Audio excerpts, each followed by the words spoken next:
नमस्कार दोस्तों। आज मैं बहुत ही अहम इश्यू पे बात करूंगा। आज हमारे देश का युवा कहीं ना कहीं बेरोजगारी, शिक्षा और महंगाई की मार झेल रहा है। और सरकार जो स्कीम्स जो ला रही है, मुझे नहीं पता कि सरकार को इन बातों का पता है या नहीं कि उनकी स्कीम जो है वो फ्लॉप हो रही है और उसका कहीं ना कहीं भ्रष्टाचार और गलत तरीके से जो उद्योगपति या कॉन्ट्रैक्टर्स इस चीज का फायदा उठा रहे हैं। मुझे नहीं लगता कि सरकार इस चीज से अनभिज्ञ होगी या अनजान होगी। तो देखिए, आज एक बहुत अहम इशू पे जो मैं बात करने वाला था वो ये है कि UPSC, union public service commission, corona की वजह से 2020 और 21 के जो एग्जाम्स जो हुए, बहुत सारे बच्चे, बहुत सारे युवा अपनी तैयारी ठीक प्रकार से नहीं कर पाए। कारण ये था, वो जहां फंसे थे वहीं फंसे रह गए। कई लोग कोरोना के करके जो है एग्जाम नहीं दे पाए या एग्जाम में बैठ नहीं पाए। तो देखिए, और बहुत सारे जो इंस्टीट्यूट्स हैं वो भी बंद रहे, जिस वजह से उन्हें बहुत नुकसान हुआ और कहीं ना कहीं उनका जो अटेम्प्ट है, कहीं उनका लास्ट अटेम्प्ट भी रहा होगा। तो देखिए, इस प्रकार जो है सरकार से उन युवाओं की एक गुजारिश है कि उनको एक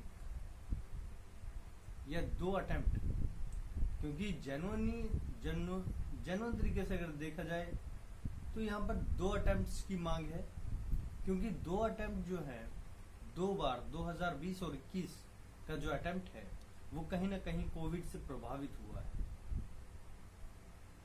और इस प्रभाव के कारण उन बच्चों की डिमांड है जो मुखर्जी नगर में धरने पर बैठे हैं कि उनको 2 साल का एज रिलैक्सेशन दिया जाए।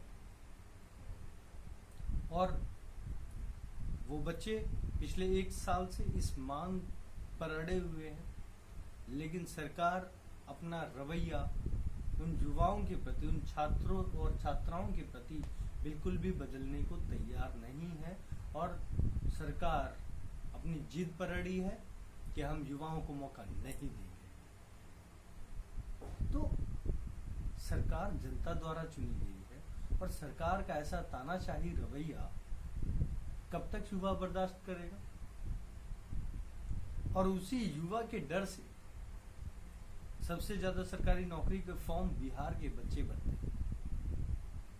यूपी और बिहार सबसे ज्यादा फॉर्म भरते हैं। और वहां के बच्चों ने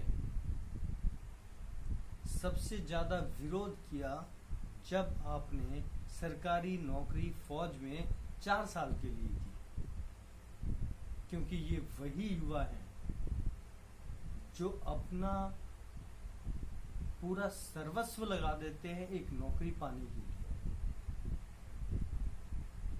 और उसी के चलते नीतीश कुमार ने अपना समर्थन वापस ले लिया, क्योंकि युवा जब एक होता है तो तानाशाही नहीं चलती। और उस तानाशाही के खिलाफ युवा एक हुआ, युवा सड़कों पर आए। और आपने देखा होगा किस प्रकार युवाओं ने मांग की और वो अपना आपा भी खो बैठे कई जगह।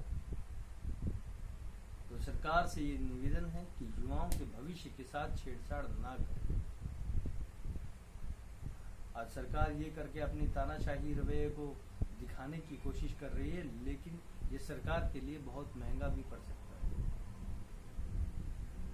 अतः मेरी पुनः एक निवेदन है कि सरकार को अपने इस फैसले पर फिर से विचार करना चाहिए युवाओं के भविष्य के साथ सरकार ऐसा मजाक ना करे। इस चीज पर सरकार को ध्यान देना चाहिए। और मैं अंतिम एक पंक्ति, एक जो केंद्रीय मंत्री हैं, मैं उनके बारे में बोलना चाहता हूँ। याद रखिए, समय बदलता है, वक्त बदलता है, परिस्थितियां बदलती हैं।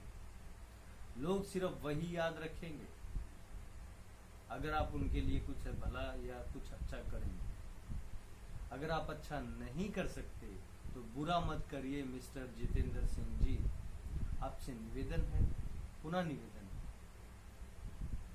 कि सत्ता हमेशा नहीं रहती, और सत्ता अगर बदली तो ये बहुत सारे युवा, ये हजारों युवा, ये आपको याद रखेंगे कि आपने उनके भविष्य को बर्बाद किया है। और सत्ता हमेशा नहीं रहती, इसलिए इस घमंड में ये सरकार चूर ना हो। युवाओं के लिए, देश के भविष्य के लिए और देश के छात्रों के लिए फैसले लें।